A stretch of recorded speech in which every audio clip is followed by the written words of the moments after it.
2 Chronicles chapter 8. At the end of 20 years, during which Solomon built the temple of the Lord and his own palace, Solomon rebuilt the villages that Hiram had given him and settled Israelites in them. Solomon then went to Hamath-zobah and captured it. He also built up Tadmor in the desert and all the store cities he had built in Hamath. He rebuilt Upper Beth-horon and Lower Beth-horon as fortified cities, with walls and with gates and bars, as well as Baalath and all his store cities, and all the cities for his chariots and for his horses. Whatever he desired to build in Jerusalem, in Lebanon, and throughout all the territory that he ruled. There were still people left from the Hittites, Amorites, Perizzites, Hivites, and Jebusites. These people were not Israelites. Solomon conscripted the descendants of all these people remaining in the land, whom the Israelites had not destroyed, to serve as slave labor, as it is to this day. But Solomon did not make slaves of the Israelites for his work.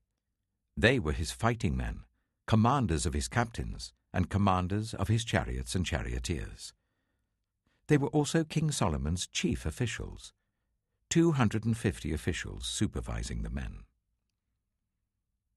Solomon brought Pharaoh's daughter up from the city of David to the palace he had built for her, for he said, "My wife must not live in the palace of King David of Israel, because the places the ark of the Lord has entered are holy."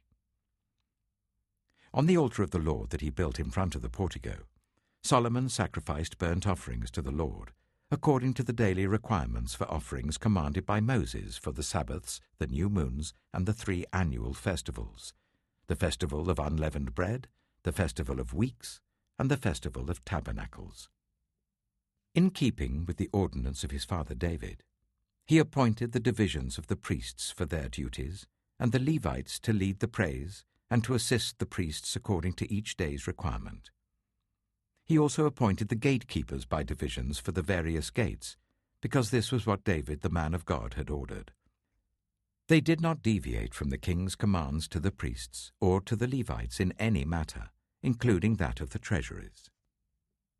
All Solomon's work was carried out, from the day the foundation of the temple of the Lord was laid until its completion. So the temple of the Lord was finished. Then Solomon went to Ezion-Geber and Elath on the coast of Edom. And Hiram sent him ships commanded by his own men, sailors who knew the sea.